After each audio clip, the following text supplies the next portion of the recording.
So, you're looking to fire up Friday the 13th on the NES and get the good old Chivos and hopefully master the game. Today, I am here to help you achieve those lovely goals of yours and show you exactly what you need to do in order to master this set. Alright, so first things first, you need to be able to beat the game in order to get all of the achievements to begin with. So that's what we're going to go through. So starting on day one, this is crucial for everything that we're going to be talking about. So for starters, I would go with either Mark, Laura, or Chrissy as the main ones that you're going to be trying to play as when you're going through and trying to actually beat the game for the first time. And one thing to note before we get going here is that Jason does traverse the map in like somewhat of a counterclockwise motion. I don't know the exact direction, but I know it's like some weird counterclockwise thing, and you'll see what I'm talking about as we go. So to start with, try to find one of those three that are closest to the large cabin to the northwest of the lake. So then you're going to go into that cabin. I don't know if you actually have to light the fireplace, but I particularly do. I will light the fireplace, and then on my way back, you'll see that there is a note that says, "Go into the woods." And another thing to note here is whoever you get that note with is who you have to go into the woods with to acquire the next note that we're going to need in order to get the torch. One thing I personally like to do before going into the woods is getting the machete. So how we would go about doing that is there's a couple ways you could either get it from killing Mrs. Voorhees, or you can kill 60 zombies with any character. It doesn't matter who it is. You kill 60 zombies and it'll automatically spawn the machete for you to acquire. So once we get the key, we're going to go up into the woods, go all the way to the right until you see a path that leads up. You're going to hit up on that path, and then the next screen you're going to see another path that is directly above your character. Hit up again, and that'll take you into that cabin that I was talking about. So then you're going to open up the door, and what I have had to do a couple times, go all the way through the cabin, turn back around, and then the note will eventually appear on one of the screens, just kind of, circling around, and you'll see a note laying on the ground. And at that point, you go ahead and you take it, and then it'll tell you that flames or fire is the thing that causes the most damage to Jason. And then we will be going back to that first cabin that we went to that had the original note. So if you decide to go back to Mrs. Voorhees to get the axe, I'm going to show you don't necessarily need the flashlight. Of course, if you want to get it, go ahead, because of course that is one of the achievements, which you can get that by lighting all of the fireplaces, but you don't need it in order to unlock the door to Mrs. Voorhees. So as you can see, I'm just taking the path to the left. You just make a couple jumps, and then you keep traversing to the left until you get to this point. You hit up, and then it's going to show you the door. You go in there, and then there she is, and you just got to take care of business and then get the item she drops. All right, so now once we go back to that first cabin, we're going to go all the way up, turn around, circle back, go towards that door, and on one of the screens, it's either the second to last or the last screen, you'll see the torch appear at the bottom right of the screen. So at that point, you can hit select and go to hit take, and now you have the torch. So keep in mind, doing everything that we're doing on day one will also coincide with getting all of the weapons with each character. But now that we have the torch, now we know that we can pretty much destroy Jason with ease and make our way through each day. So once I have the torch and I'm just ready to beat up on Jason and get the hell out of day one and traverse through the rest of the game, I'll just use whatever character I have that has the torch, and then I'll just beat up on him a lot with the torch. And this is kind of how I went into getting the achievement for Master of the Rock, which is defeating Jason day one with a rock. Is I just did as much damage as I possibly could before I knew it was going to be the last battle for that day. And then once I knew that, I would switch counselors to just any counselor that I knew just had a rock, and then I would kind of just traverse around the map. So that way I would know I would end up fighting Jason in a house, and then I would go about killing him.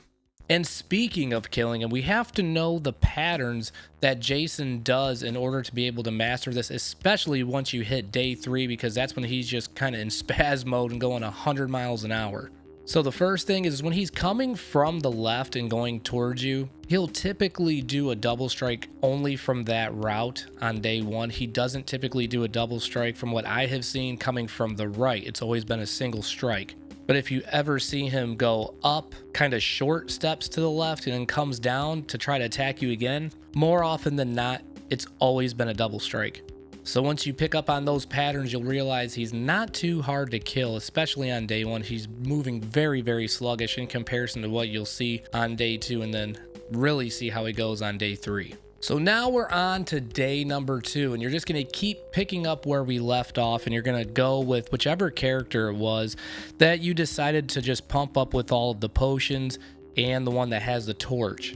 We're now going to traverse our way back over to the cave to Mrs. Voorhees, because we're going to go there to kill her to then get the sweater, which is like our armor, which will reduce the damage we take drastically from not only enemies, but from Jason. Now, Mrs. Voorhees, similar to Jason, she switches up on her attack speed and motions. It's really manageable. It's nothing too crazy. It speeds up a little bit on day 2, but it's nothing that's going to be overwhelming. So again, once you kill her, we're going to take the sweater. So now we got the achievement for getting the sweater. And then once we do that, we're going to get out of the cavern and then go back and just kind of trying to troll Jason, if you will, on the outsides of the perimeters of the lake. Because like I mentioned before, he does move in some weird, counterclockwise pattern.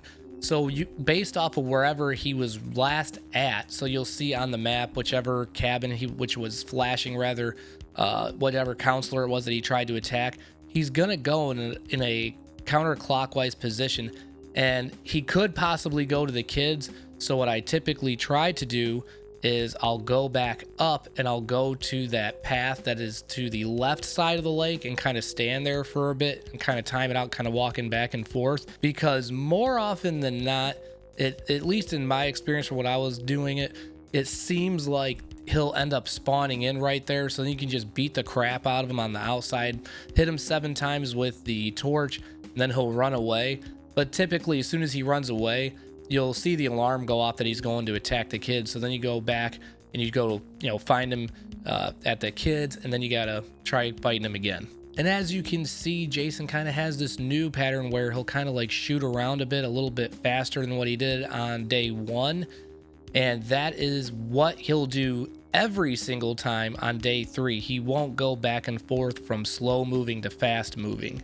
So what you're gonna want to do when he's doing this attack is when he bounces off of the right wall, as soon as he hits the wall, hit the dodge button, because as soon as he hits the wall and you do that, by the time he gets back to you, he'll miss you, and then you'll be able to recover, hit the dodge button real quick again. There's like a very small window, so spam the B button as soon as you hit that second dodge, so that way you're gonna hit him. And even myself, there's times where I'm doing it and I'm just a hair off, so when I go to make the attack, you'll see it miss on the screen. But that'll be the only way that you can hit him in the cabins, and that's very clutch from when we're going into day 3, because again, that is exactly how he's going to move 100% of the time. So you have to know that pattern and try to get in your head of when to hit that dodge button. So now moving on to day number 3.